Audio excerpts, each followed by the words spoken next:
Most welcome सफलता times news. आज की खबर में हम बात करते हैं शिक्षा मित्र प्रकरण की।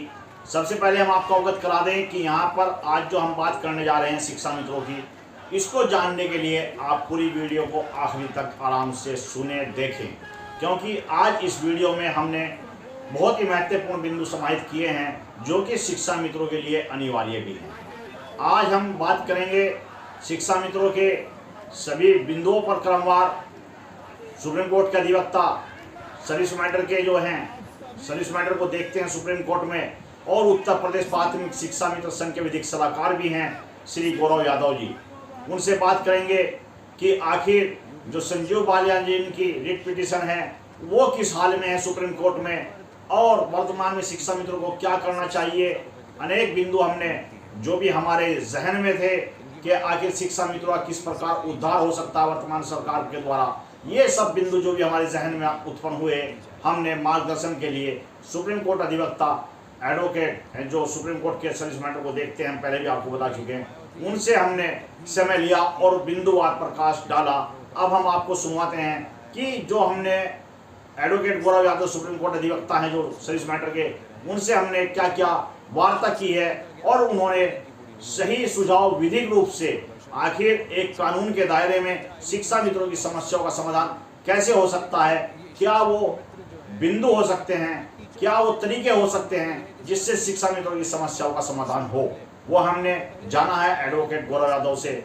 और अब हम आप लोगों को सुनवाने जाते हैं। आप लोग भी सुनिए, धैर्य के साथ सुनिए और मूल्यांकन कीजिए कि आखिर शिक्षा मित्र आज कहाँ खड़ा है, कहाँ उसको होना चाहिए और क्या उसको करना चाहिए। सबसे पहले हम आपको बता दें कि 25 जुलाई 2017 को शिक्षा मित्रों का समायोजन निरस्त हो गया था, तो वही कल 25 जुलाई है। शिक्षा मित्र हमेशा से इसको काला दिवस के रूप में मनाते आए हैं, क्योंकि यही वो दिन है, यही वो तारीख है जिस दिन लाखों परिवारों के घर में मातम छा गया था। आखिर किसकी सजा शिक्षा मित्र भुगत रहा है, पल पल मर रहा है, उनका परिवार मर रहा है, लेकिन आज तक भी उनकी समस्याएं तस की मस नहीं हुई हैं, जो उनकी तुम बनी हुई है। इन सब बातों से आप भली भांति अवगत हैं, लेकिन आज हमारे जो जहन में बिंदु आए थे कि शिक्षा मित्रों की समस्याओं का समाधान कैसे हो सकता है, हमने क्रमवार सुप्रीम कोर्ट अधिवक्ता श्री गौरव यादव जी से वार्ता की है। अब आप भी सुनिए वो हमारे जो भी बिंदु हमारे जहन में थे उनके परिप्रेक्ष्य में क्या बताते हैं और किस तरह शिक्षा मित्रों का समाधान उचित तरीके से हो पाएगा। अब हम चलते हैं एडवोकेट गौरव यादव जी के पास और आप लोग भी सुनिए आखिर वो क्या कहते हैं प्रत्येक बिंदु पर। हेलो। हाँ सर, नमस्कार। नमस्कार नमस्कार।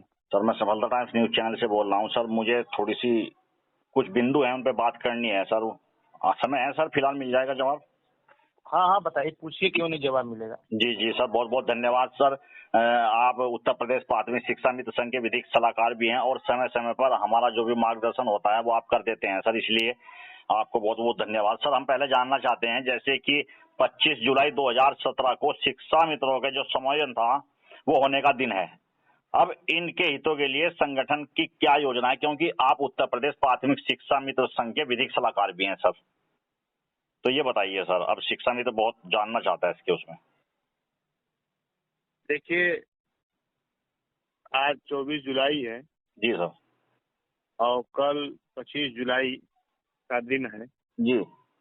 और 25 जुलाई 2017 का दिन हमारे शिक्षा मित्रों के जीवन का सबसे दुखद, काला और इस पृथ्वी पर जितने प्रकार के कष्ट का जो दंश होता है, जी।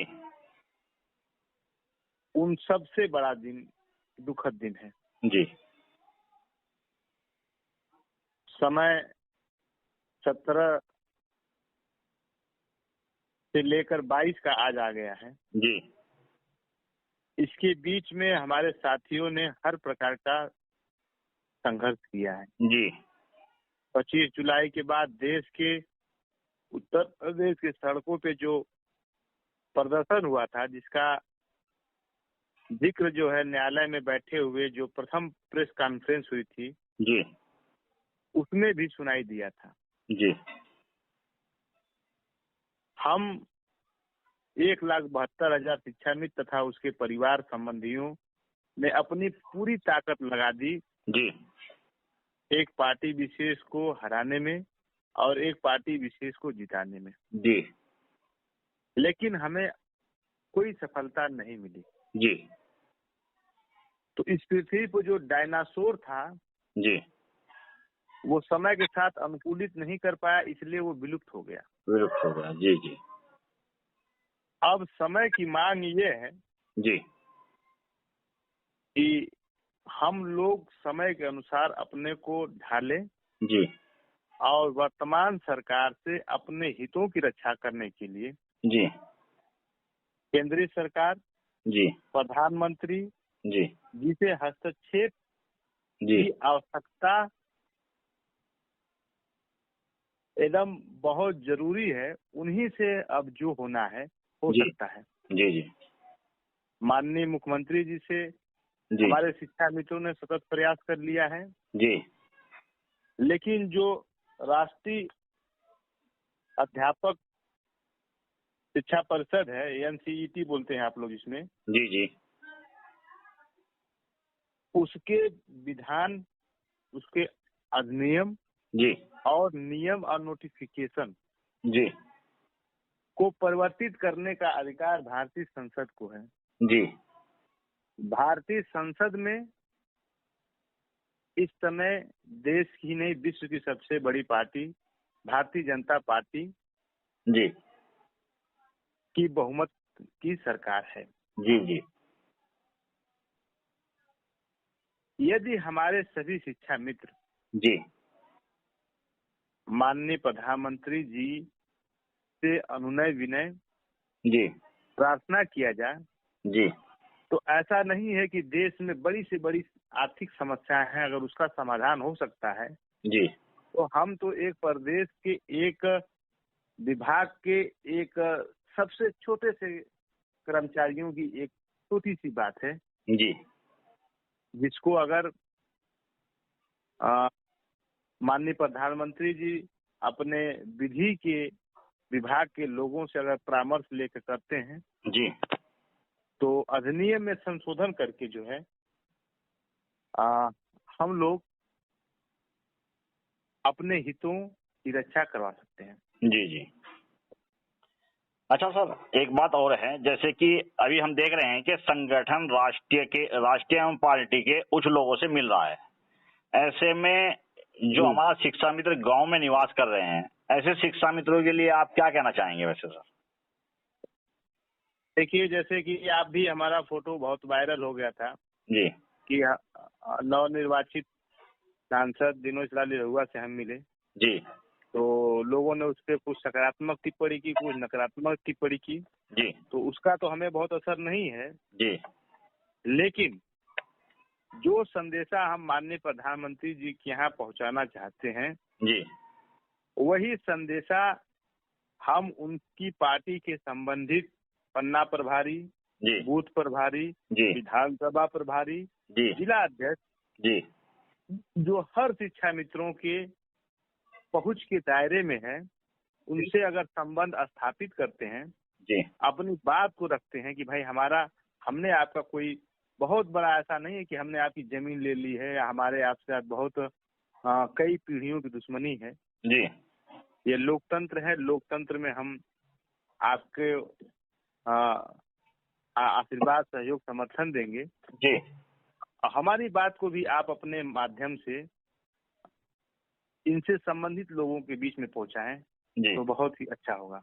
जी और उसी क्रम में मैं अपने व्यावसायिक जीवन में जितने मेरे घंटे हैं, जी वकालत करने के बाद मेरे जब समय बचता है जी तो मेरी अपनी गाड़ी घर आने से पहले जी इंडिया गेट से होते हुए राष्ट्रपति भवन और लुटियन जोन का एक बार जरूर मैं चक्कर लगाकर आता हूं, और इन लोगों से मिलकर जी आप लोगों की दास्ता को, आप लोगों को दर्द को सभी पार्टी नेताओं से मैं मिलने का, कहने का काम कर रहा हूं। जी जी अच्छा सर, एक बात और है, जैसे कि आप उत्तर प्रदेश प्राथमिक शिक्षा मित्र संघ के विधिक सलाहकार भी हैं और सुप्रीम कोर्ट के सर्विस मैटर के एक वरिष्ठ अधिवक्ता भी हैं सर। अब थोड़ी सी एक बात और चलती है, जैसे कि हालात वर्तमान में बने हुए हैं इसमें सफलतापूर्वक अपनी मांगों को मनवाने के लिए शिक्षा मित्रों के लिए अब किन संसाधनों का प्रयोग करना उचित है सर? देखिए, इसका सही से उत्तर यह है कि सावन का पवित्र महीना चल रहा है जी और शिवालयों में भोले बाबा पर बेलपत्र और चंदन का लेप लग रहे हैं। जी तो मुझे वो बेलपत्र से बात याद आ रही है कि यदि हम देश के भोले बाबा, देश के सबसे बड़े कृपा निधान को जो है जी का ध्यान हम अपनी तरफ आकर्षित करना चाहते हैं, जी तो उसके कई संसाधन हैं। जी जैसे आप बहुत बड़े स्तर पे शासन कीजिए, भूख हड़ताल कीजिए, आमरण अनशन कीजिए, जी तो यह एक समझ लीजिए एक तरह का अंतिम विकल्प है। हाँ, लोकतंत्र में। जी जी आप फेसबुक का चला लिए हैं, ट्विटर का चला लिए हैं। जी जी हमारे एक आकलन के अनुसार लोगों का मानना है कि हम शिक्षा मित्र से करीब करीब 20 लाख लोग प्रत्यक्ष और अप्रत्यक्ष रूप से जुड़े हुए हैं। बिल्कुल बिल्कुल। जी जी तो अगर एक शिक्षा मित्र अगर 10 पोस्ट कार्ड जी पोस्ट ऑफिस में जाता है, खरीद लेता है, जी अपने लिखता है, अपने पत्नी से लिखवाता है, अपने बच्चों से लिखवाता है, अपने माता पिता से लिखवाता है, जी अपने सास ससुर जी से लिखवा देता है, जी जी और माननीय प्रधानमंत्री के आवास पे यदि जिस दिन हम 20 लाख पत्र भेजने में सफल हो गए, जी मैं समझता हूं कि लोकतंत्र में इससे सरल साधन दूसरा नहीं हो सकता है, एक शक्तिशाली आदमी का ध्यान अपने तरफ आकर्षित करने का। जी जी अब लोगों ने ये पूछा कि उसका फॉर्मेट क्या दिया जाए, जी हमने कहा कोई फॉर्मेट नहीं, जी हमको 20 लाख विचार, जी 20 लाख लोगों की अपनी भावना को व्यक्त करने का ढंग, जी 20 लाख लोगों के शब्द, जी यदि प्रधानमंत्री जी के कार्यालय पे उनके आवास का जो पता है मैं आपको बता देता हूँ। जी सर। अगर आप पोस्ट कार्ड पे लिखें तो उसका पता इस तरह से होना होगा। जी सेवा में माननीय श्री नरेंद्र दामोदर मोदी जी, जी प्रधानमंत्री भारत सरकार, जी 7 लोक कल्याण मार्ग, जी नई दिल्ली 110011, जो ये पिन कोड है। जी जी इस पते पर जिस दिन हमारा शिक्षा मित्र जी एक साधारण से पोस्ट कार्ड पर जी अपनी व्यथा व्यक्त करेगा कि मैं शिक्षा मित्र हूँ, जी मेरा समायोजन निरस्त हो गया है, जी मुझे 10,000 वेतन मिल रहा है, जी मैं अपने बच्चों की मूलभूत आवश्यकता जी रोटी, कपड़ा, मकान, पढ़ाई, लिखाई इस जी धन में इस धन से कर नहीं पा रहा हूँ। बिल्कुल बिल्कुल।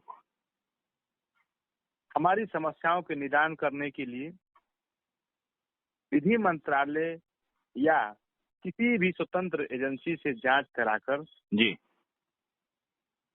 विधि में जो इतने लोग हैं, विधिवेत्ता हैं, उनसे कानूनी सलाह लेकर जी इसका समाधान करने की महती कृपा करें।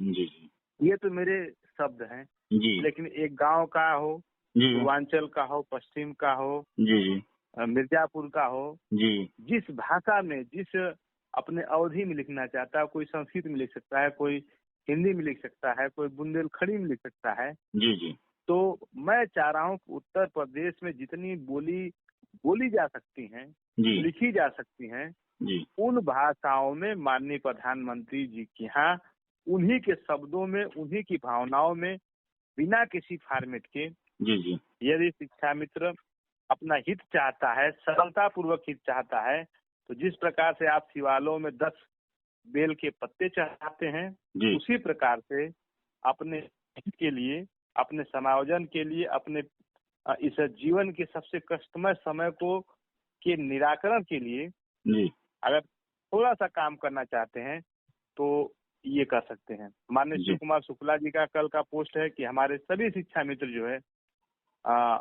ये पोस्ट कार्ड के माध्यम से माननीय प्रधानमंत्री जी को जी पत्र लिखेंगे। जी जी एक 20 लाख पत्र कोई थोड़े मोड़े पत्र नहीं होते हैं। जी जी जिस दिन हमारे एक शिक्षा मित्र समझ लिया या जी शिक्षा मित्रों से के साथ सद्भाव रखने वाले गुड विशर लोग भी, वो भी पत्र लिखे कि भाई इनकी समस्या है, जी जी आप इस पे सरकार ध्यान दे। जी जी तो मैं समझता हूँ कि ये बहुत पुनीत दिन होगा। जी आज 24 तारीख है। आज हमारा जो पिताजी के जो मार्कशीट में जो जन्म दिवस दिया गया, आज मेरा जन्म दिवस है। जी जी इसलिए मैं आप सभी शिक्षा मित्रों ने मुझे बधाइयाँ दी, मैं आपको धन्यवाद ज्ञापित करता जी हूँ। जी हमारे चैनल की ओर से भी सर आपको जन्मदिन की हार्दिक शुभकामनाएं सर। बहुत बहुत धन्यवाद। आपका चैनल बहुत ही अच्छा चैनल है, शिक्षा मित्रों की बात रखता है। जी जी और मैं ये निश्चित रूप से आज कहना चाहूंगा कि जी हमारा जो व्यवसायिक समय अपने वकालत के बाद 10 से 5 के बाद जो समय बचता है, जी सर उसमें से मैं प्रतिदिन जी मनी, माइंड, टाइम, 3 चीज, जी मैं धन, दिमाग और समय जी शिक्षा मित्रों के हित के लिए जो है तब तक लगाता रहूंगा जब तक आप लोग का अस्थायी समाधान होकर आप लोगों को खुशहाली, संपन्नता न मिल जाए, तब तक हम आपके लिए काम करते रहेंगे। जी जी बहुत बहुत धन्यवाद सर। आपका जो प्यार शिक्षा मित्रों के लिए है और समय हमेशा से आप शिक्षा मित्रों को अपना प्यार देते रहे हैं, आशीर्वाद आपका मिलता रहा शिक्षा मित्रों को। और सर शिक्षा मित्रों को उम्मीद भी है कि आप उनके लिए जो ढाल बनने का कार्य करते हैं, हमेशा ढाल का रूप में कार्य कर भी रहे हैं सर। ऐसा नहीं है, शिक्षा मित्र आप पर पूर्णतः विश्वास करता है और जो सम्मान उनके दिलों में आपका है वो हमेशा बना रहेगा, क्योंकि आप समय समय पर शिक्षा मित्रों की आवाज को अपने स्तर से उठाते आए हैं, उसके निवारण के लिए कार्य करते आए हैं सर। एक बात और है, इसमें संजय बालियान जी का जी सर। हाँ प्रकरण बहुत तेजी से माननीय सर्वोच्च न्यायालय में चल रहा है। जी जी सर। तो मैं आपके माध्यम से सभी शिक्षा मित्रों को कहना चाहूंगा जी कि संजय बालियान साहब ने जी लेटर पिटीशन फाइल किया है जी और वो माननीय सर्वोच्च न्यायालय की रजिस्ट्री में है। अच्छा जी। और उसमें उन्होंने अपना जवाब भी लगाया है, सारी बातें भी लगाई हैं, जो भी है मुझे और मेरे अपने हर जगह से चाहने वाले शिक्षा मित्रों ने, जिलाध्यक्षों ने जी जी मुझे उनकी काफी व्हाट्सएप किया है। जी मैं जी उसका अध्ययन कर रहा हूँ जी और जी उन प्रक्रियाओं पर आपको बताना चाहता हूँ कि माननीय सर्वोच्च न्यायालय की रजिस्ट्री में जो केस पेंडिंग है उसको कोर्ट में कैसे लाया जाए, जी उस जी पर कैसे बहस किया जाए, जी जी इस पे मैं काम कर रहा हूँ। संजय बालियान साहब मुझसे मेरी बात हुई थी, कम ही बात हुई थी। जी जी आप उनके लोग जब भी मुझसे दिल्ली में आके मिलेंगे जी जी तो मैं उनकी हर तरह की माननीय सर्वोच्च न्यायालय में जितनी भी उनको सहायता दी जा सकती है जी जी मैं दूंगा। और जितने वरिष्ठ अधिवक्ताओं हैं जी जी जो हमारे केस को जानते हैं, जी पढ़े हैं, पहले से उनके पास उनका ज्ञान है, जी उनसे मिलकर आपकी सहायता करने का भी हम काम करेंगे। जी जी बहुत बहुत धन्यवाद सर। आपने बहुत बड़ी बात कही है शिक्षा मित्रों के लिए। वो तो आपसे अपेक्षाएं तो शिक्षा मित्रों को है ही, आज आपने और स्वतंत्र रूप से कह दिया है कि शिक्षा मित्र हित में यदि संजीव बालियान जी का केस भी आता है आप उसमें पूरी मदद करेंगे। तो ये सर इसके लिए बहुत बहुत एक बार फिर से आभार आपको सर। शिक्षा मित्र आभारी रहेगा बहुत बहुत आपका। धन्यवाद। जी जी और समय देने के लिए आपको सर बहुत बहुत धन्यवाद सर।